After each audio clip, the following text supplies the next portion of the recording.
सिंध के 16 ज़िलनि में मकानी इदारनि जी ख़ाली थियल सीट ते पोलिंग अमल जारी। वोटिंग जो अमल बिना कंहिं वक़्फ़े जे शाम 5 वॻे ताईं जारी रहंदो।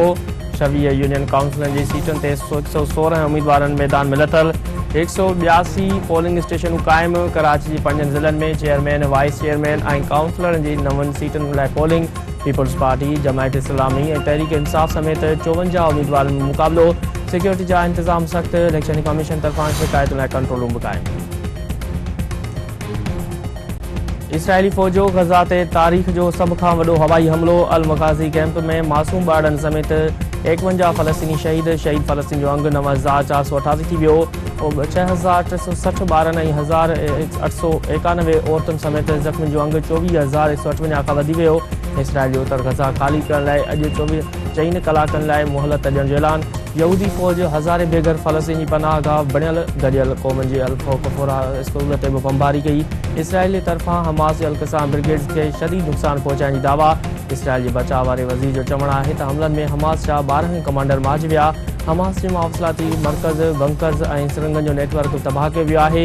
इसराइली फ़ौज गज़ा शहर जो मुकमल घेराव करे वरितो आहे।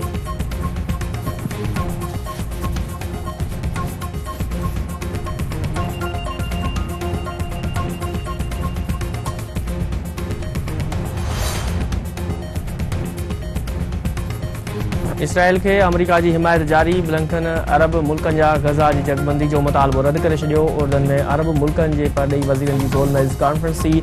इसराइल के पंहिंजे शहरनि जी हिफ़ाज़त लाइ समूरा क़दम खणण घुरिजनि। हू इसराइल जे हक़ जे दिफ़ा जी हिमायत कनि था। हमास खे फ़लस्तीनी हाल ऐं मुस्तक़बिल सां कंहिं बि क़िस्म जी का बि दिलचस्पी नाहे। गज़ा में हाणे जंगबंदी सां हमास ॿीहर मुनज़म थियण ऐं हमला करण जो मौक़ो मिलंदो। अमरीकी परॾेही वज़ीर एंटोनी ब्लिंकन जे अमान में अरब परॾेही वज़ीरनि सां गॾु press conference.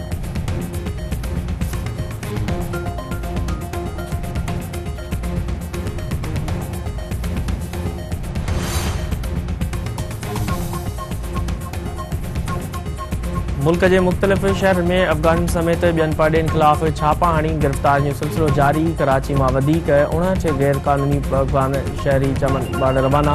Sultanabad transit point मां 3 बसनि ज़रिए 26 मर्द, 10 औरतुनि ऐं 23 ॿारनि खे चमन बार्डर ॾांहुं रवानो कयो वियो।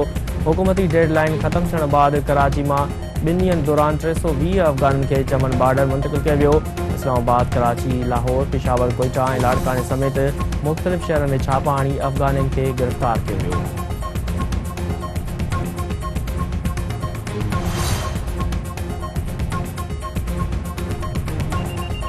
कानपुर भरिसां हथियारबंदनि फौज दौरान मज़ाहमती नौजवान की गोलियूं हणी क़त्ल करे छॾियो। पठानवा मुसाफ़िर खाने भरिसां हाणे जातल हथियारबंदनि नौजवान अमान ला शरखा मोटरसाइकिल फोर करण की कोशिश कई।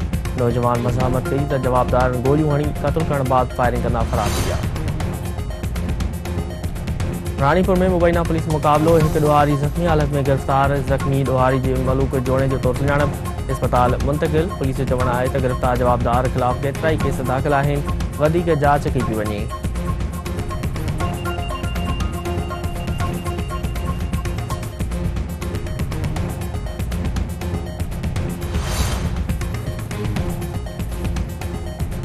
क्रिकेट वर्ल्ड कप जी मैच में ॾखण अफ्रीका ऐं भारत जी टीमुनि में मुक़ाबिलो थी रहियो आहे।